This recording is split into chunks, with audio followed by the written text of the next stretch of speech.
How's it going, my dudes? Welcome back to another video. Let's start with the event. So currently these are what's unlocked. I am not sure whether there will be more unlocked. I've tried to check with JP players and all that, but I couldn't get any solid information from them. So let's take a look at the run. It's really quite simple. It's just a level 50 run.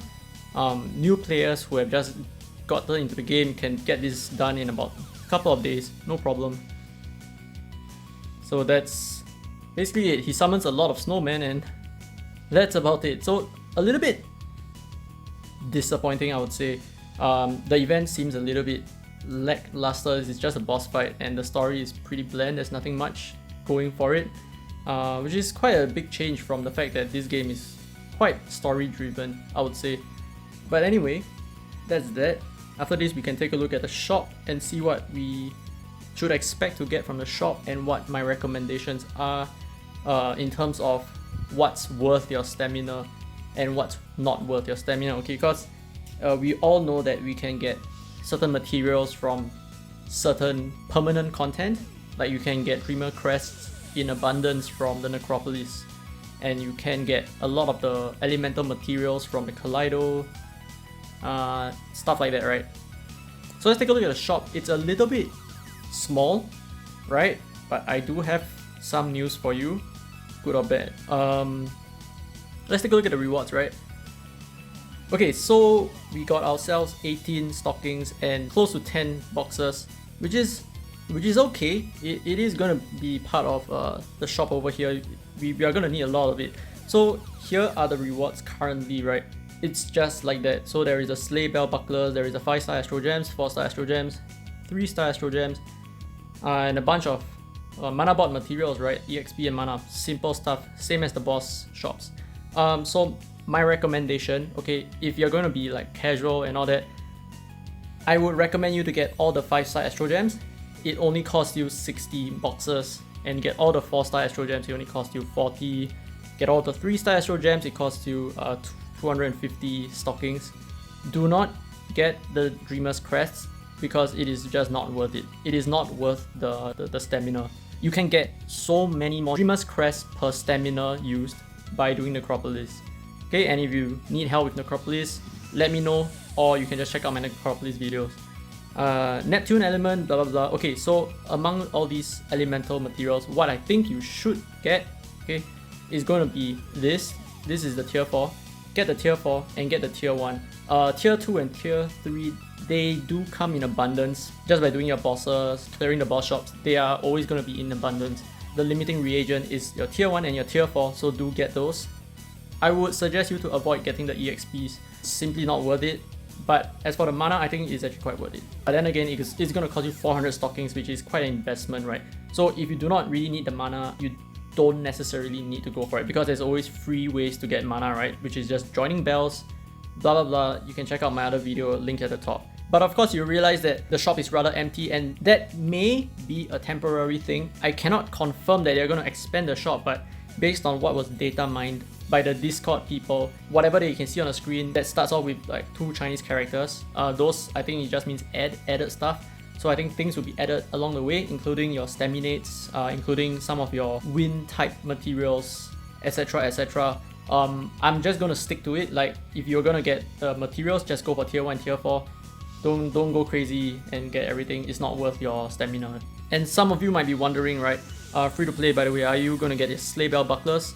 Personally, I am gonna get it, even though it's not useful currently, and even in JP, it's still not super relevant. There are going to be some water fever units, but it's not going to be like you need to make the team, right? I'm just going to get it because I can, and because I have nothing else better to do than to farm it, right? If you want to get it, go for it. If you don't, so be it.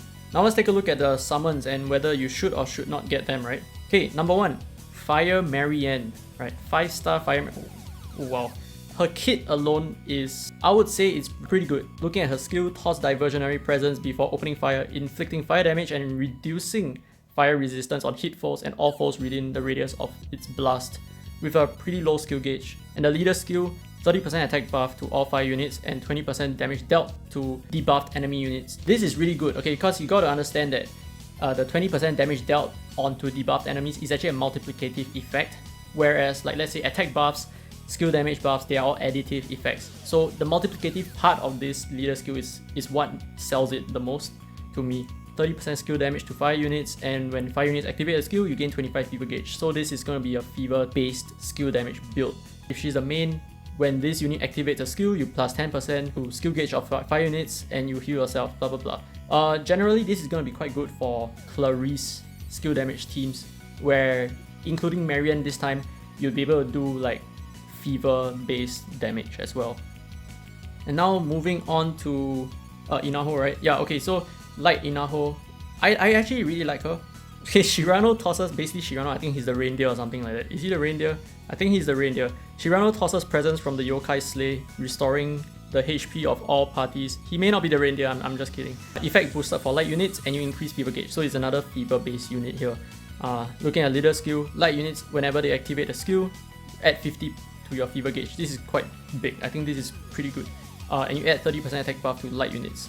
That's not bad.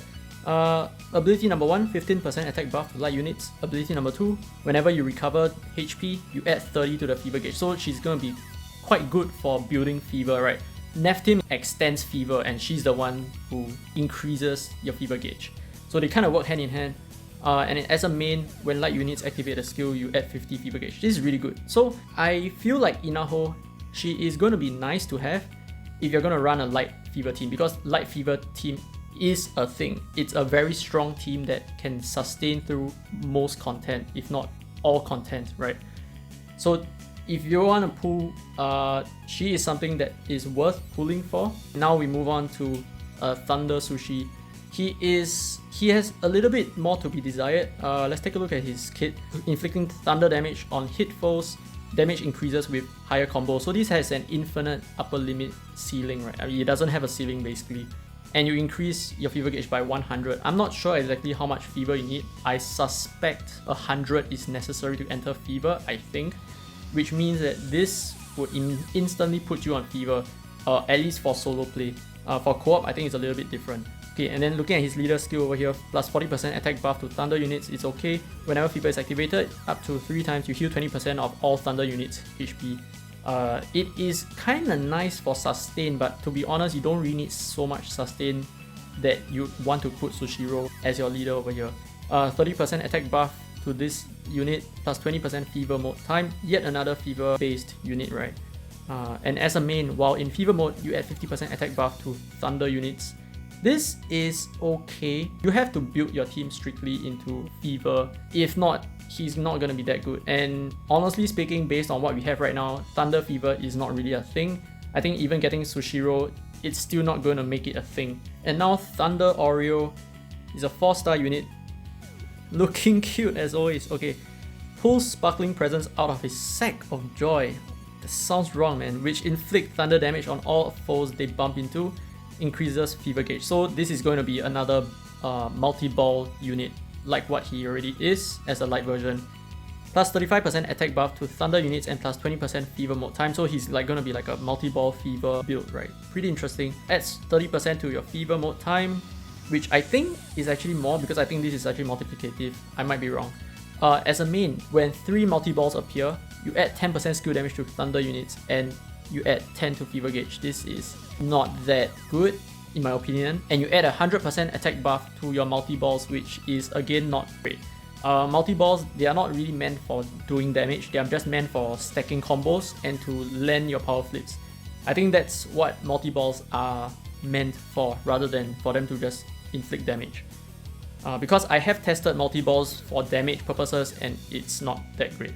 And looking at Canon, I believe she is not limited. Yeah, she is not limited, so she or he? Damn, I can't even tell. Unleash a hail of shots, inflicting fire damage on foes in front. Damage increases with higher combos, so I guess this is an unlimited ceiling as well. Leader skill, while your combo is 10 or more, plus 125% attack buff to fire type units. Okay, this is quite good. Plus 25% attack buff to this unit while your combo is 10 or more, plus 60% attack buff to this unit. So if you have 10 or more combos, this guy is going to do a lot of damage as a leader. And as a main, whenever you activate a skill, for 10 seconds, you set this unit's direct. Okay, so he does double hits for 10 seconds. Really nice, really good for combos. So her kit in general, I think it really fits very well. Based on the VA, I'm going to assume it's a she. That's it. This character is actually not bad. Okay, and then we have one more, Fiora over here. She's alright, she's okay, she's forgettable. Okay, so in my opinion, should you pull for this banner? I would say if you really want Christmas Inaho or you really need Marianne for your Clarice team. So most importantly, if you're going to go for Inaho, I think, if you are interested in building a Light Fever team, then pull for this banner. If not, this banner is actually quite skippable. I'm going to assume that you're not a collector. And I will show you what else is to come in the New Year's banner, which may make you want to save your Lodestar beats instead. Now in the coming New Year's banner, this is going to be the most important unit for your Fire Multi-Ball Power Flip team. Leluka has incredible skills. You can take a pause on the video. I'm not going to take too much time to explain it, but it should be pretty clear why he's so good. And if you thought that the Belcidia enmity team is really doing too much damage, this is going to add another layer to DPS. By including Poison debuff as a source of extra damage done, you're going to increase your damage multiplicatively. So he's just going to be a very incredible support for your Belcidia team. And if you thought the Christmas Inaho is going to be something that you really want to get for your Light Fever team, wait till you get to the half anniversary Neff team.